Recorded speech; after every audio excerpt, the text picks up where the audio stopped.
Jax was born in the ancient civilization of Icathia, which was a province of the oppressive Shuriman Empire. In his youth, Jax's father would tell him of the Kohari, the original denizens of Icathia that existed in relative harmony until the brutal takeover by the Shuriman Sun Empress. For over 1,000 years, the Shuriman Empire would rule over Icathia until one day an earthquake hit the coast of this landmass, breaking open the earth and causing great fissures. While investigating these newly found crevices, Jax and the other mages would find what the earthquake had unveiled: the Void, which had been lying dormant beneath the surface of the Empire. The Council of Mages, under the abusive rule of Shurima, saw this dark and powerful discovery as an opportunity to overthrow their rulers. As Jax was the weapon master of his time, he felt that the Void might be uncontrollable, and tried to warn the mages of the Void's potential danger. But despite his warnings, the plan to overthrow the Empire moved forward. Jax, the Mage Council, and their newly crowned Mage King would come together to reform the Kohari. In one of the Kohari's first battles to retake Icathia,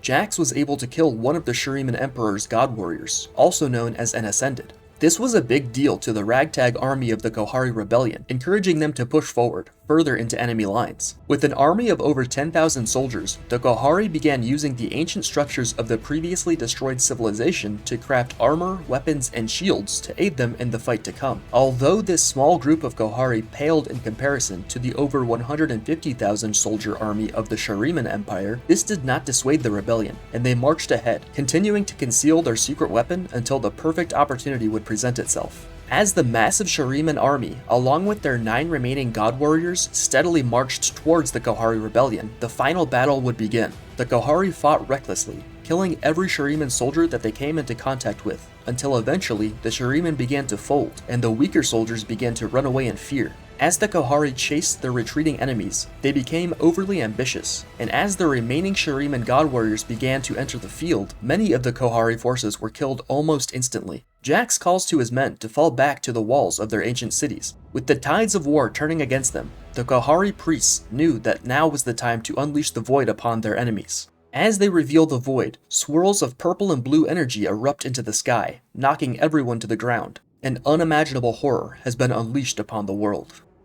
As the Shurimans flee from this new power, the energy of the Void utterly consumes them. Their leader, the Sun Empress, becomes overpowered by this tangled web of matter, and becomes imprisoned within a cocoon of pulsing purple light.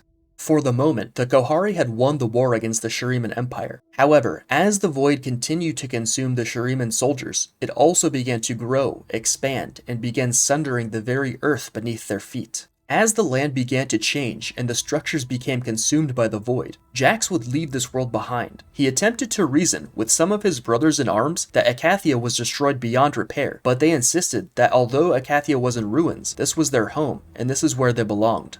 It is unknown whether there are any remaining Kohari survivors of the Void's destruction, but it is believed that if there are any who still exist in the ruins of ancient Icathia, that their minds and identities have slowly been erased by the Void, left forever to wander, without fully knowing why. On his way to the center of the devastation, Jax finds the brazier staff that was originally used to manipulate the Void when it was first discovered after the earthquake. While wielding this staff, Jax is able to fend off and even harm the Void. With his staff in hand, Jax leaves the devastation of his homeland in hopes to rebuild elsewhere.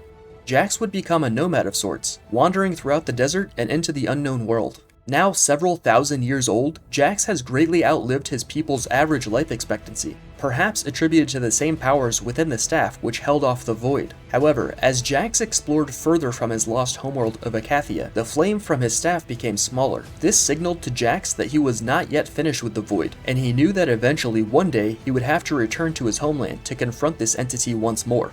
As he continues to journey through regions unknown, Jax seeks to find other warriors who may help him in his battle against the Void. During his travels, Jax finds himself in Demacia, where in his search for strong fighters, he challenges a group of warriors to spar. After 4 hours of fighting 16 Demacian warriors on a bridge, Fiora Laurent challenges Jax, claiming that the bridge belongs to her. Jax observes Fiora's perfect motion and extreme confidence in her skill. At the sight of Fiora, Jax becomes excited, as this is the first opponent that Jax feels is worthy, and she is the first companion that he feels he might be able to recruit in his fight against the Void.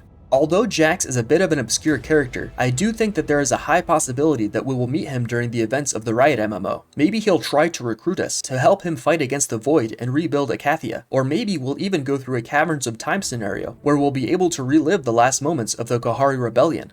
What do you think? Will we see Jax out in the world of Runeterra? Let me know your thoughts in the comments down below. As always, thanks again for watching, and I'll see you in the next video.